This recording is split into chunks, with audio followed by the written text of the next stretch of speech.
Driving, spinning, fading, hitting! 1.1 to go! Oh my goodness, Tyrese Maxey! Daniel House fills the lane and fills it up.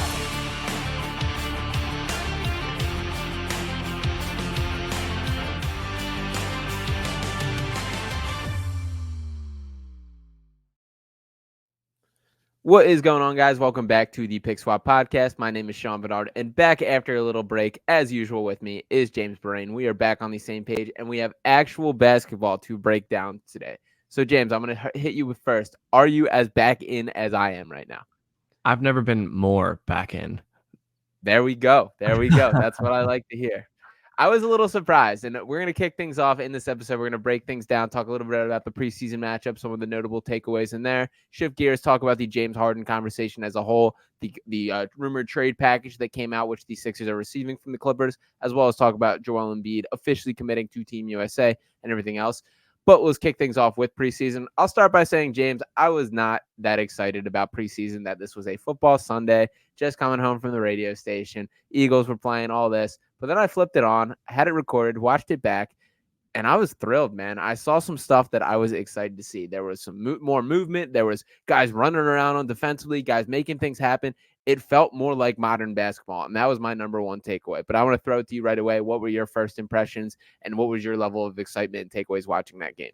Every possession, they were getting up and down the floor as fast as they could. I think that this roster is like, we've kind of turned a corner where we're kind of deep in a way that we haven't been in years past. And there's, young guys like Springer, who I'm sure we'll spend some time talking about. But then there's vets that, PJ, obviously, but Pat Bev and Kelly Oubre, who did some things. He definitely was there.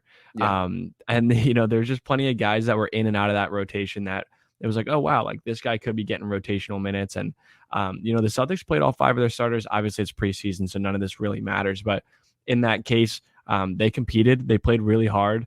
It was nice to see this, whatever you want to call it, Nick Nurse style of basketball kind of come into life. And all of the things that have been talked about through camp and through the first 2 weeks of this season, we're getting after it. We're rebounding. We're pushing pace. We're doing all this stuff. It was nice to see it actually play out live. And against a team like the Celtics, who obviously is going to be one of the best teams in the East. Not that this is a measuring stick by any means, considering the matchup and the time, but it was still nice to see them kind of go out there and compete. And there was a lot of fun stuff that happened with some of our favorite guys. So it was good stuff. Yeah, absolutely. And as you mentioned, it is preseason game number one. Everything should be taken with a grain of salt right now, but we still have some takeaways from this matchup. And if you're going to put a game of basketball in front of me, I'm going to give you my takeaways on it. So let's begin right at the top. I think Tyrese Maxey and Jaden Springer were the two stories of this game. I want to start with Springer on this because he's a guy who has been more of a question mark within the Sixers organization. We know he was drafted with a 28th overall pick 2 years ago at this point, has not seen much time. He's played 93 total minutes in the NBA to this point. Very much kind of hamstrung and handcuffed by the Doc Rivers experience. As much as there's been noise about the Paul Reeds and the other guys not receiving opportunities, I saw the Paul Reed quote talking about if he had shot three-pointers like that with Doc Rivers, he probably wouldn't have played the next 10 games. So a lot more veiled shots at Doc coming out as well. But what were your thoughts on Springer as a whole, James? He's legit, man. He's a legit NBA player, I think, is the biggest takeaway is just he can actually play. He's kind of something that surprised me, I think, and something that we've seen parts of in what we've seen in Summer League and some of the G League games and some of the time that he spent in the NBA. Some of the games, I remember the Hawks game last year where he got some time, and he's kind of a connector offensively. He's does some things kind of quirky. He's a little weird offensively. His points of attack are strange, but he makes good passes. He makes right reads. It was nice to see him attack the basket. He had a nice dunk on a Maxey dish, which is his bounce it's shocking. It's surprising to see. It's weird though, because he's obviously just a strong kind of wide build guy, but the way he jumps, it just seems like he elevates for a lot longer. And you saw that obviously on the block of Tatum, which is just incredible, the best thing ever. I literally was damn. I was surprised he got up there to contest, let alone cleanly block that. But defensively, dude, he's an absolute dog. He's everywhere. Long arms, really strong, can kind of guard up, which is really nice to have. It's similar to kind of what Melton can do but he's significantly stronger in like his base and core. He just looks like he's a menace out there. Like I wouldn't want to deal with him as a ball handler. He's eager to play on that side of the floor as well. And he hit a couple of threes. His shot looked nice, looked comfortable. And I think with some of the interviews I've seen as well, he's showing a little bit of personality. He seems like a good kid. So I think I've really, we're kind of always been, we're predisposed to want these young guys to be good.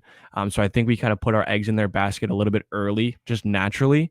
But it's really nice to see a kid like this because I do think he's going to end up being like a real legit role player. I don't know what his role will be, but I think he's one of those guys he's going to make it hard not to play him with what he does well on a basketball court.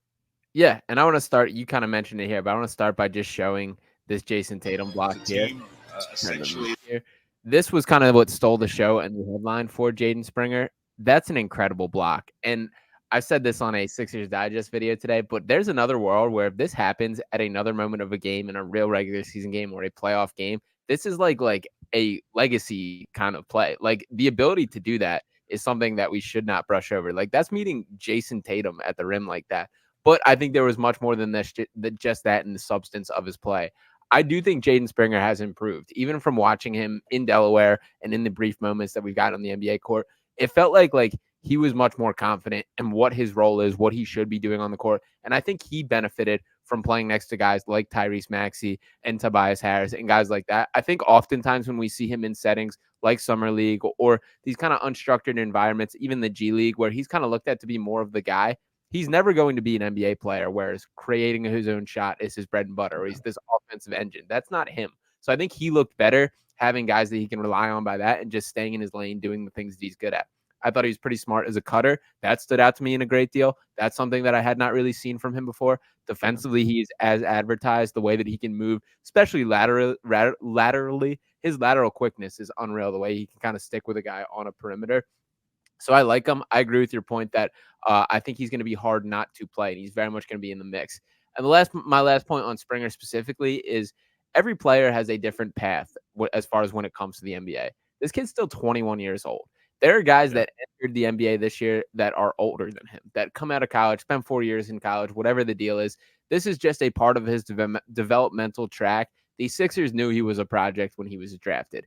It is no surprise that it took 2 years for him to develop. We're just starting to see what Jaden Springer can be, and this is the same guy that they believed he was when he got drafted. So for the people just kind of tossing Jaden Springer in mock trades, they're kind of writing him off because he has not really done any damage in 2 years. I think this is the season where we can actually begin to judge what he is as a basketball player. Yeah, absolutely. And this is a big deal for the Sixers as well. Like he has an option that they'll more than likely pick up, right? Like these are guys that in a window of contention are incredibly important to develop. And obviously you got a real spike in development from Maxey. Springer's been a lot more gradual. And you've seen the steps kind of similar to Paul Reed. And we're kind of clamoring for him to get on the court at times and just, hoping to see what he might have. And the reality is it was never going to happen under Doc. And I don't even know how to feel about all of the disrespect that Doc has taken over the last 2 weeks. Way more than I expected. Way more. And like guys are firing it off. It's Paul Reed. It's Daniel House. Like what Springer himself said, in the entire time I've been in the NBA, I've never had a coach break things down in the way that Nick Nurse has. It's like the first. Yeah, you've been in the NBA for 2 years, man. You've had one head coach here. So who are you talking about? Yeah. There's not much hiding there. But no, it's true. I think like Nick Nurse is a guy that is going to be willing to play him and let him work through mistakes. And he's also a guy I think Nick Nurse like loves to have on his roster. Like he's a bulldog. He's a dude that's going to pick up full court. He's going to do all the little things defensively. And he's a guy that wants to get out on the break. He wants to have those opportunities to score because the half court, like you said, is like really isn't where he's been effective for his career. He's kind of one of those like forward power guards, I guess is a better way to put it. And something we've seen not work out in the past, but really I think his skill set and his verticality is his athleticism. But you're finding yourself in this young core, like people think DeAnthony Melton's way older than he is. He's only 24, 25. So like if you look at between Maxey, Reed, Springer, you add Melton in there, like you have a young group there that can be really impactful for you, not only this year, but in the coming seasons. And with that, you now have an extensive either role in the bench, or you have guys that can come and meet in the starting lineup to connect between some of the stars that you're hopefully either getting back in a trade from Harden or, signing next off season. You're going to need these guys to produce because you're going to have gaps in your rotation, and you can't just keep asking to sign guys for 10, $15 million. It's going to have to be Springer. It's going to have to be Reed, who you got on a cheaper deal. It's going to have to be Maxey, who obviously is going to get maxed out next summer. But I think it's really important for him to develop, and it's been really nice to see it happen right in front of our eyes. And he's the guy that I tuned in for, really. Yeah, absolutely. And just to rattle off his stats to kind of put a bow on Springer here, 24 minutes, finished with 14 points, 5 rebounds, 2 assists, had a steal, a block, 2 turnovers, 2 fouls, shot 5 of 7 from the field and 2 for 2 from 3, 2 for 3 at the free throw line. And both those 3-pointers were basically with no hesitation either. That he looked confident taking them, which to me is a better takeaway there. So I am very happy with what we saw from Springer. That's going to be something to monitor throughout.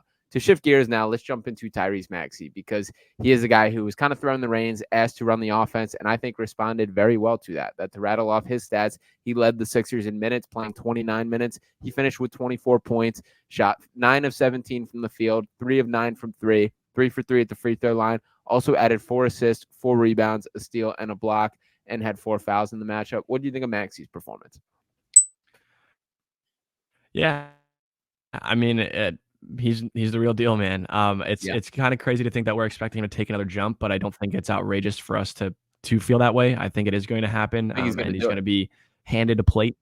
Yeah, I think he's going to be handed a plate with a little bit more food on it than he has before. But like we've seen in the past, every time his role has gotten bigger, he's produced even more and been even more efficient. And obviously, he started off the game incredibly hot, like scorching hot, which is great to see. And he's historically struggled against the Celtics. So again, while it is a preseason game, the intensity isn't necessarily as high as the last time they faced the Celtics. But it's still nice to see, right? They've got length on the perimeter. They've got a rim protector. He was able to not only attack the basket well, shot the ball well early, creating his own shot most of the time. From everything we're seeing, maybe the production in terms of passing the ball or creating for others isn't necessarily there. I think that there's still I don't want to say avoiding that, but maybe spoon feeding him that portion of his role, and maybe seeing what happens down the line. And maybe that is something that they're thinking we have to find whoever replaces Harden has to have some ball handling responsibility. Maybe that's the thought process. Hard to tell at this point. But basically he looks like himself, which is great to see. And he's looked like he's added some more to his game. He looked comfortable taking off the dribble jumpers, mid-range as well, which I like. But he's a dog, man. He's just a scorer. He's flat out can score the basketball. Absolutely. And I do agree with kind of your concern with the playmaking.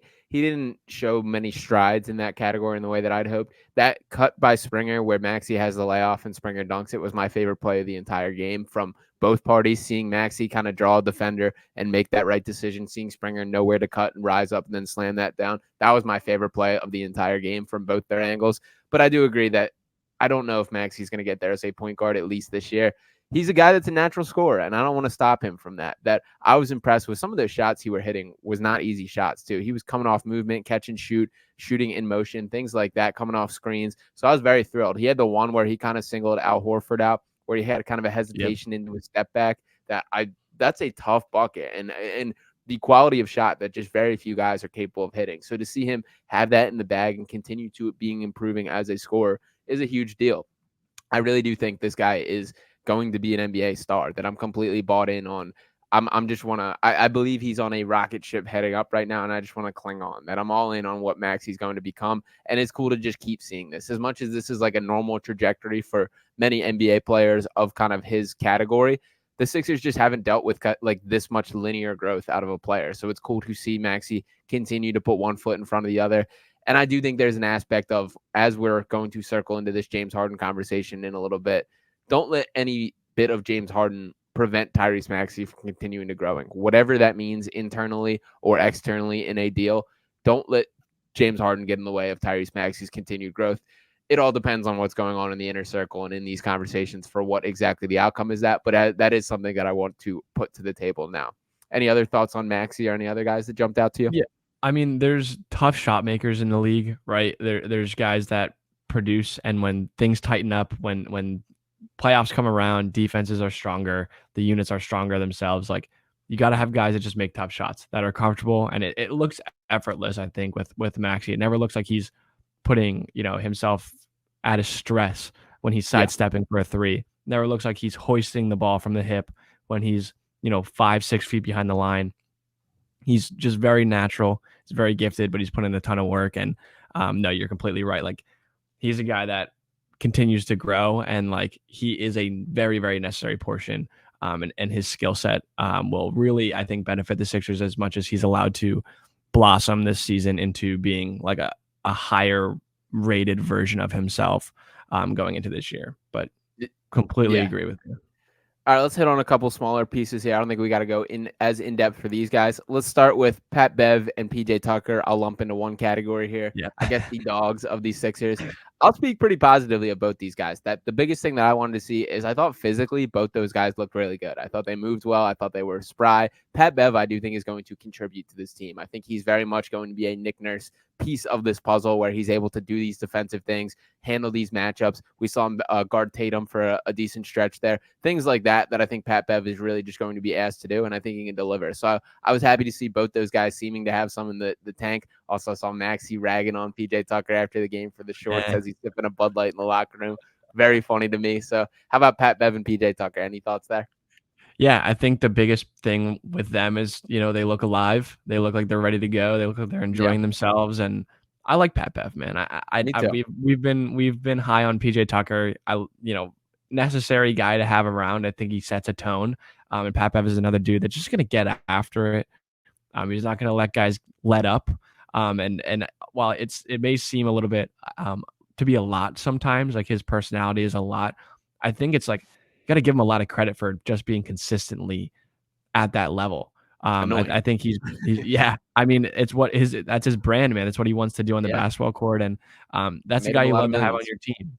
And he's gonna eat it up. He's gonna pick up guys 94 feet. He's gonna make life annoying for the other players, and that is a valuable asset to a team. So I love Pat Bev. I'm excited that he's actually finally here. It seems like he should have been a Sixer 5 years ago. Absolutely. And B-Ball Paul now. A little bit more of a time for B-Ball Paul to reel it in a little bit, that I think it was very much enjoying the freedom that Nick Nurse is allowing to him. To rattle off his stat line, Paul Reed played 23 minutes, finished with 5 points, 5 rebounds, 1 assist, 1 steal, 1 block, 4 fouls. He shot 1 of 8 from the field, 0 of 1 from 3, was 3 of 4 at the charity stripe. What do you think of Paul Reed? Yeah, this is kind of the trial run for him. This is his chance to get it all out of his system before he gets kind of reeled back in. But no issues with it. Obviously, Paul's gonna be Paul. He's gonna do what Paul Reed do, as he says himself. So it's just one of those things. You let him go. You take the leash off. You let him go. You see what he does. He was a little bit all over the place, but you gotta give him these moments right now to let him learn through and work through. And I think. Without Embiid or any of the other guys really creating for him, he's kind of just out there, just vibes only. And, I can deal with that for now. And it'll be interesting to see what he kind of slides himself into for this year. But I didn't take too much of it into account. I kind of just was like, yeah, Paul's doing his thing. Yeah, it was a preseason Paul game. I have no issue with him really make sure he's getting his touches in.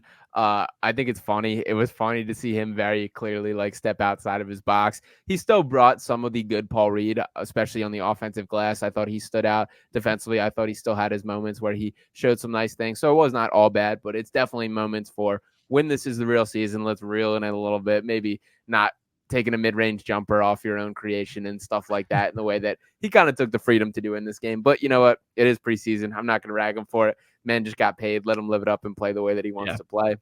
Absolutely. Tobias Harris now. Tobias Harris played 22 minutes in this matchup. He finished with 13.7 rebounds, a steal and a block, 2 turnovers, shot 5 of 12 from the field, 1 of 3 from 3. It was 2 of 2 at the charity stripe.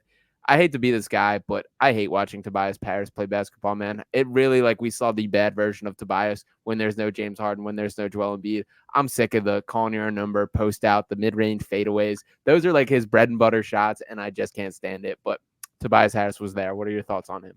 Yeah, I was gonna say this is it was Tobias Harris. He Yeah. is who he is. Yeah. I think Tobias is a great dude, and he's gonna be himself this season, regardless of the outcome. And he got to work, man. He got to doing what he was doing the first like minute of the game. Tobias Harris post up. And it's like, you know what? We're Yeah. Right back. away. I think it was We first possession. we are back, man. Yeah. First time he touches the ball, I was like, yeah, let me. He's like the old head at like whenever your family gets together. He's like, let me see that. It's like, dude, we're playing 2-on-2. You don't need to post up right now. And he's the dude just does that. He's at the Yeah. block and he's ready to go. He's hitting that fadeaway jumper whether it goes in or not. So just a bias, man. Just T. Yeah, we are finally in the last year of the Tobias Harris deal. It feels like it has taken a decade, but we are finally there. I can't wait to see what he actually gets paid when he's a free agent this offseason. I really have no clue what his market's going to look like because he's still a good player. Like he's still a useful NBA player and a lot better than a lot of guys.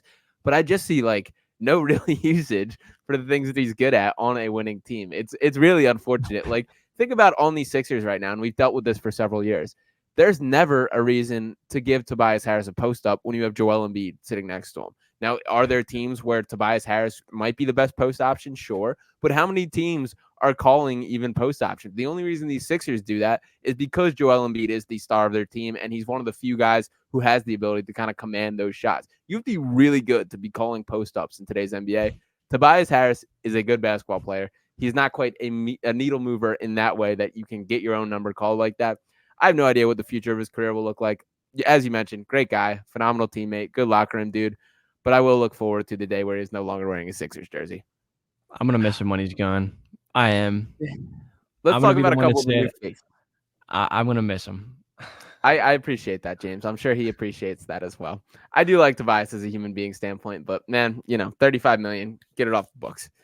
All right, let's talk about a couple of the new faces here. I want to start with Mo Bamba and Kelly Oubre here. So I don't think it was either of their finest games by any means. I think we saw a couple of the flashes of why they are who they are from both the positive and the negative side of things. Mo Bamba, I'm probably more pessimistic of than I am of Kelly. I think Kelly's going to have his night. He pretty much is who he expects. I saw him get beat on two backdoor cuts that made me upset. I didn't like to see that because that is an area where I will be paying attention to him that you at least have to just hold up defensively. But there's going to be the nights where he gets hot. There's going to be the nights where he's unplayable. It's just the Kelly Oubre roller coaster that I think we're strapped on to. Mo Bamba, I was a little more pessimistic just from the standpoint is I'm not sure what he is as like an elite talent. Like what is his defining trait that makes him an NBA player? I get that he's big. I get that he's 7 foot. He's got these wingspan, but I don't think he's quick on the perimeter. I don't think he's that great of a shot blocker, and he should be. I don't think he's that gifted as a touch around the rim guy, as a lob catcher. So as much as I want to like Mo, I see the pick and pop potential, things like that. I was a little underwhelmed by preseason day one, but as we mentioned, just day one. So what are your thoughts on both these guys? Yeah, I'm gonna give Mo Bamba another chance. I don't know what he was doing really. There were too many times where the ball entered the paint and the shot went up and he didn't contest. Yeah, like Like what is that? you're 7 foot plus. You should be like you could reach the brim with your hand while you're standing. Like you should be able to block shots. And it just seemed like he wasn't willing to go up. But we'll see. Maybe he'll turn on something throughout the year. Maybe they'll find a way to fit him in, or I don't really know. I don't really know what the expectation is for him at this point. Like, is Paul going to play more four? Is Obama going to be expected to be playing minutes, or is he kind of just like your reserve third center? I don't know. But we'll kind of leave that for another day. I agree with you with Kelly Oubre. He's out there. He's doing something. He's I don't know what it is really most of the time, but he's doing something. He can definitely dunk. He will shoot the three.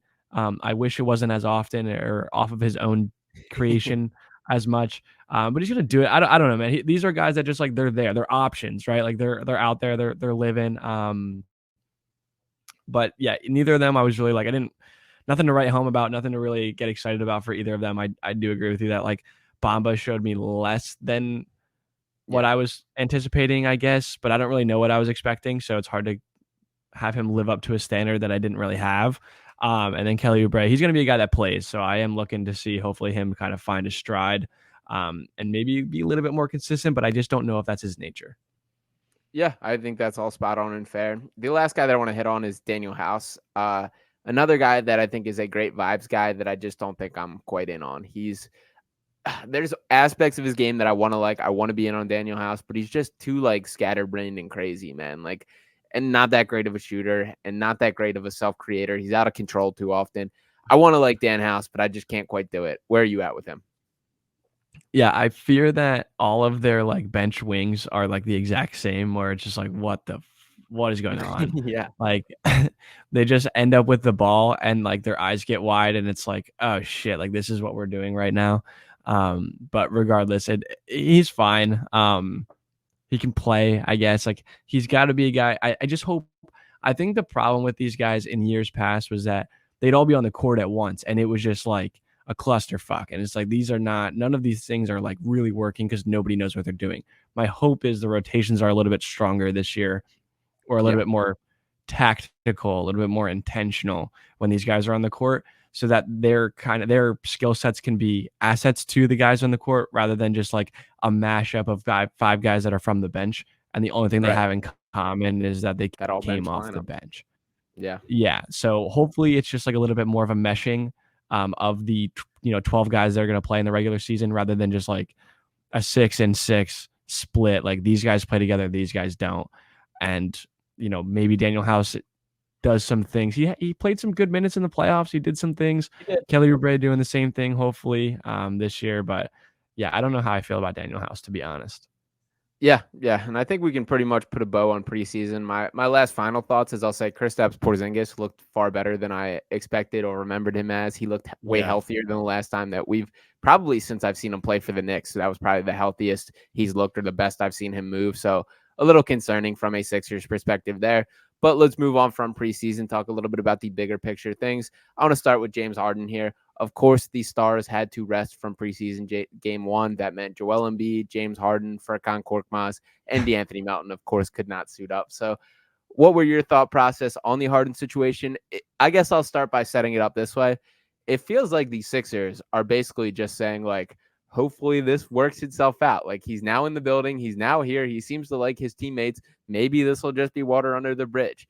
Do you kind of buy that? Do you think it is the trade stuff, or how much has your mind changed on the Harden thing? I don't think he was ever playing in this game. Like, I don't think there was ever a chance. I don't think he'll play it at all until this regular season opener, if he's on the roster by then. But I feels like there's traction being made on that front. You hear different things, and 3 weeks ago, the Clippers weren't interested in making a trade for him. So things have at least turned a different corner where it seems like I'm sure we'll talk about this, so I won't get too into it. But I don't think he was ever going to play. I really don't think it was an indictment on any where he you just don't want to avoid anything that can hurt the situation more. So he doesn't play, totally fine with that. Joel, obviously keep him off his feet, don't need it. I don't really know what was good with Furkan or D-Melt, but it is what it is with those guys. They'll be fine. Furkan's trying to get traded again, I guess, as well. I actually think this is going to sound crazy, and you know where I'm going with this. Don't do it. I will be the first one back on Furkan's train. I will be. We're talking about how bad the wing outlook looks with these other guys. Like, what does Daniel House do? I guess he tries harder on defense than Furkan. I don't know. Not to get into that, but regardless, Daniel House is a better defender than Furkan. For sure. Furkan's a better shooter, though. We're not doing this, but I just wanted to say, what if there is a Furkan resurgence in that universe? If that universe exists, I will be there for it. But yeah, I don't think Harden or any of those guys, like, I don't think it was a surprise that they didn't play. Yeah, I won't pick my battle on the Furkan fight. Although I like Furk as well, so I'm not an anti-Furk guy. But let's bring up the specific offer that was reported by Shams Charania of The Athletic, of course, which is the James Harden trade on the table from the Clippers. Apparently, the Clippers have offered one unprotected first-round pick, a pick swap, and salaries. Those salaries would be some combination or one of the above, including Robert Covington, Marcus Morris Sr., and then the third one is who's the third one on there? Oh, Nick Batum and Nick Batum. So it seems like that. Do you feel that this is just kind of something that pop up, a rumor? Do you think this is a legitimate offer? Do you think this is what is preventing it from Daryl Morey's perspective? Is it just simply the lack of offers, and this is something that won't be the move the meter? Or what did you think of that report? Yeah, I think that there's two sides to it. I think one, it's obviously not enough. Like, it's just not. And then the other side of it is like the Clippers are like, why would I offer more? You guys are gonna have to get. You guys are in a worse situation than us. You have zero other offers. Zero other offers. We're bidding against ourselves. Why would we offer more? So it's a weird battle to be fighting right now. I do think that it ends up happening at some point, but I think the situation is the Clippers have to decide whether or not they really want him. If they want him, they can make it happen. If we're really drawing the line at Terrence Mann, we're not that serious about it. If we're really drawing the line at a second first-round pick, it's not that serious, right? I think the situation is the Sixers are probably like, that's a fine offer. We're not going to take it, obviously, but you know what you have to do to get him. He's right here. He's literally right here. You could have him tomorrow, but you just won't do what you have to do. And the Clippers on their side are like, why would I do what you want me to do when he literally doesn't want to play for you and he wants out of there and no one else wants him? So we have to have at some point we have to have a leak, a fake leak, whatever it is, from one other phantom team that is offering. Yeah, hopefully like you just have them put up an offer of 2 first-round picks and Caleb Martin and be like, dude, we'll take that right now.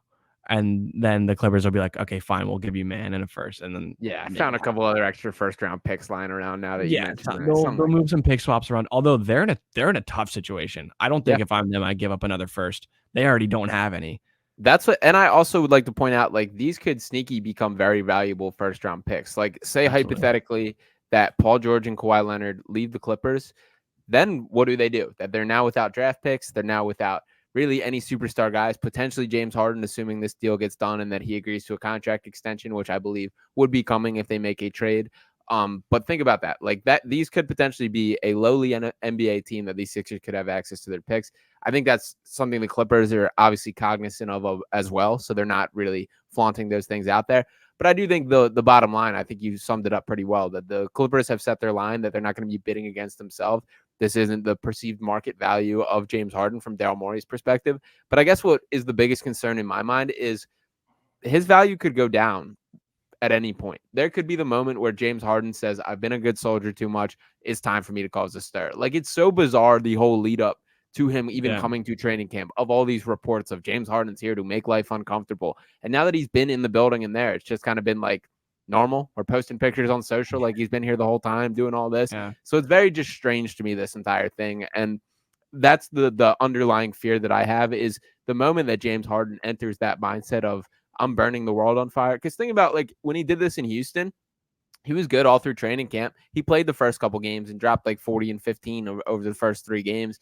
And then he went and said to media that there's nothing more I can do to push this franchise. And then from there, it was, I'm not trying, I'm getting fat, all these other things. So I guess that's still tucked in my mind, is while James Harden is here and participating and being a proper NBA teammate, that could change at any moment. And then the Clippers are going to look at that saying, you think we're going to raise our offer for a guy that's doing all this? You guys need to make this trade. And all of a sudden, like, the leverage, I guess, shifts a little bit, is my underlying concern.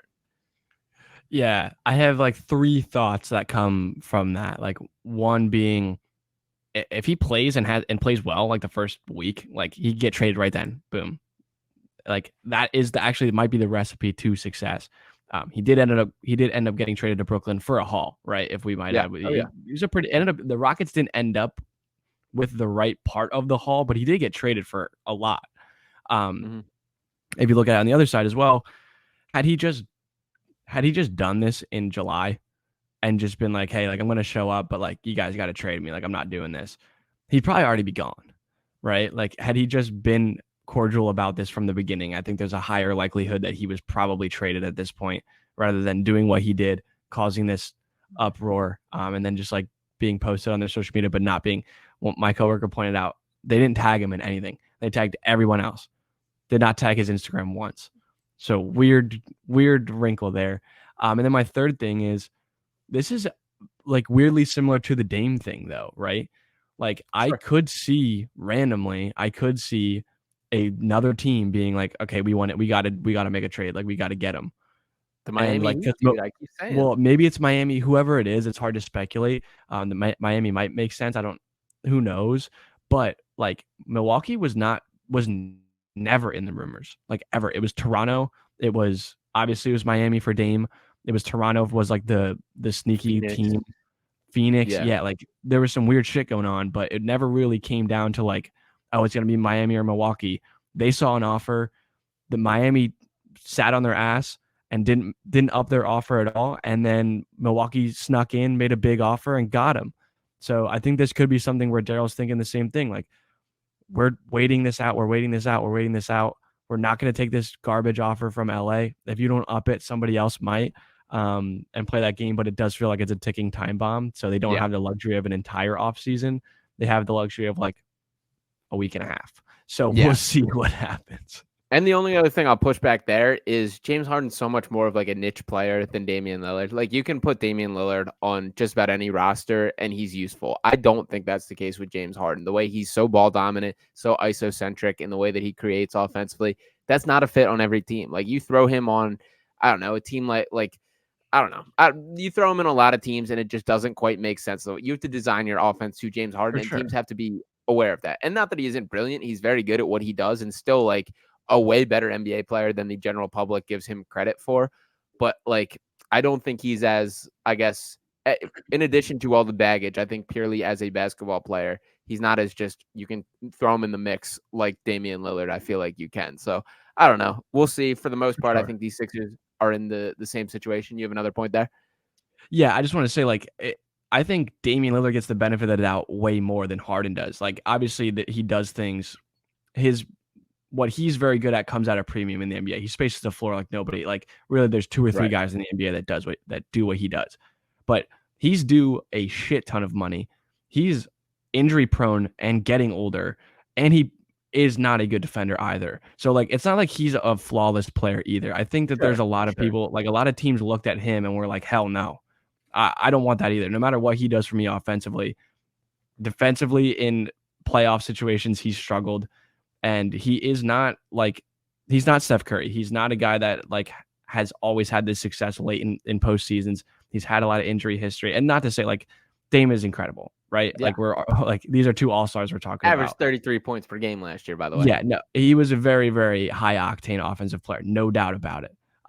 But it's not like he's not flawed either. I do think that there were teams that saw him and said, I don't want that either. So maybe I'm overrating Harden. I probably am, if we're being honest, in my track record. So, you know, it's hard to tell, but I do think that Dame is a flawed player, not in the exact same ways, but in certain ways.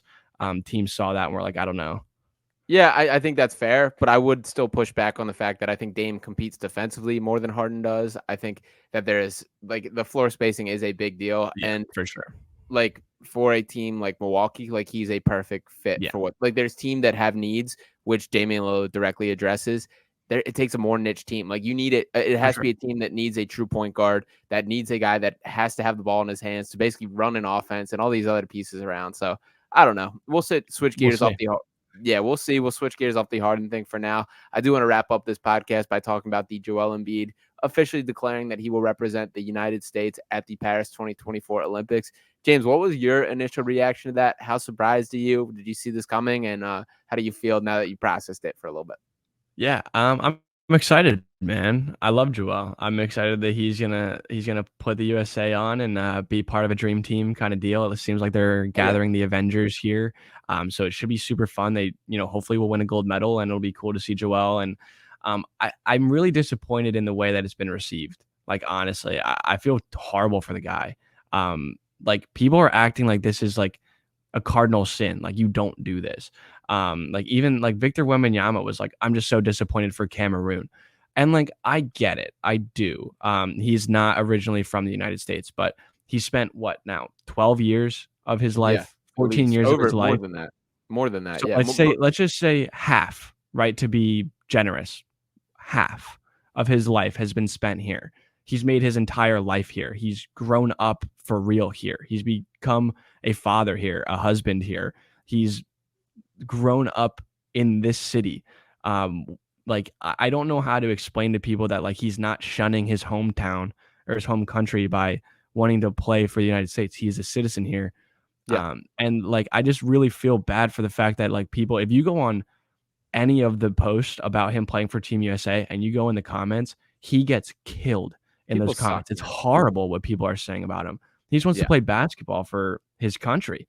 And I just really feel like people received it poorly. And, they literally, people are like, oh, wow, using your son as an excuse to try to get a ring. Like, bro, like, you guys are weird. You guys are reacting in a very weird way. But yeah, he's going to go play for an awesome team, dude. Why everyone wants the USA basketball to be great. But then when the great players go play for them, they're like, this is a cop out. Yeah. Like, ring chaser. Like, what is going on? Isn't that the Basketball, goal? this course is in a shit place right now. But I'm super excited for Joel because he's going to get to go play with a ton of awesome players, and it's going to be so fun to watch. So I'm personally, as a basketball fan, excited to see that. Yeah, and I'll start by pointing out that Cameroon has never qualified for the Olympics in basketball, never once in the country's history. They do have a chance to at the 2024 Olympics, but if Joel Embiid's true goal is to play in the Olympics, it'd be such a bummer if he declared that I'll represent Cameroon and then they don't make it. Like, that would suck. Yeah. And as far as the United States, let me just read his full tweet that he sent out because I thought it was very well said, and I agree. I thought it was very cool. And Embiid says, sorry, it's a little small on the screen, but he said, I'm really proud and excited about this decision.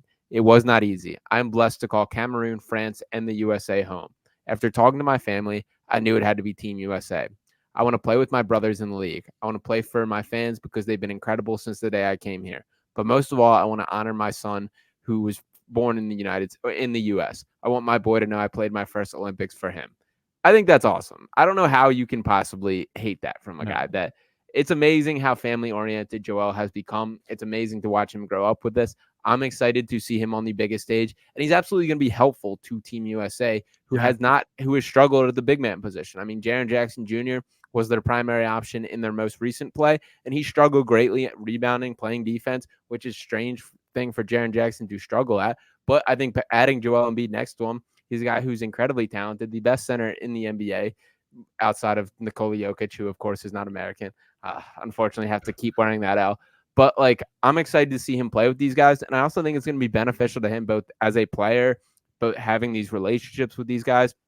I do think there's a lot of good that come out of it. So I'm overall excited. I was selfishly rooting for France. I kind of wanted to see the Embiid, Victor Wembanyama, and Rudy Gobert on the court together. There's not a team that can possibly finish around the rim if all three of them are there. And it'd be cool to see Joel just being a true wing in the way that he wants to be. If he could just shot create, do all that, let those guys be the stiffs playing big man. But I am happy with USA. The more that I've processed it, the happier that I feel about it for sure. Yeah, I'm excited for it, man. He deserves to play, for Team USA. He is an American citizen. He's American. Yeah. He's here. I really, that honestly really bothered me looking through the comments and reading all that stuff and the way it was received. But from a basketball standpoint, dude, it's going to be awesome. It's going to be so much fun to watch.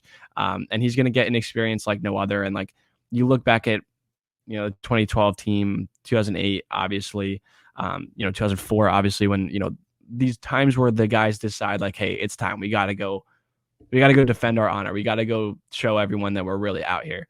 And this feels like it's going to be one of those times. And it's going to be so awesome to have one of our guys there because we've never really had one of our guys there. So this is going to be sick. I'm super excited for him. And maybe he tampers a little bit. Who knows? God forbid he gets tampered too. Hopefully that doesn't happen. But I think it's gonna be fun. I think it's gonna be fun to watch. And I'm happy he didn't go to France because I'm not gonna say anything disparaging towards France on a podcast, but I don't like Rudy Gobert. And the way Victor Wembanyama talked about it on his pedestal, I'm not a fan of that as well. So I think I'm gonna be, and I don't like Evan Fournier. Wow. So I think that I am fully rooting against France. I don't want them to win anything. So I'm excited Joel's here. Yeah. Any strong feelings on baguettes or croissants or anything like that? No, actually, croissants are very good. A chocolate croissant is one of my favorite things to eat. Actually, it's really enjoyable. But the three guys I just referenced, I don't know if I'm going to hold judgment on Wembanyama. He doesn't deserve that yet, obviously. Yeah. All right. Well, Gobert, fair then. Obviously, we know. Yeah, there's plenty of past altercations and situations with Rudy Gobert. Insane that he was ever considered in the same stratosphere as Joel Embiid. It was insane at the time. It's even crazier looking back at it. And we've kind of seen him get exposed with what he is and what he isn't with the Timberwolves a little bit. So, yeah, overall, it will be fun to see Joel Embiid dominating and being on the other side against him. It's going to be fun. I'm excited for this Olympics to truly see Embiid's the first Sixer since Allen Iverson to suit up for Team USA. That's very cool there. Seeing all these guys, it's definitely the Avengers of the NBA are assembling for this Olympics. So I am excited there.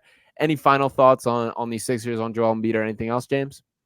I'm ready to get actually after it here. Season's starting soon.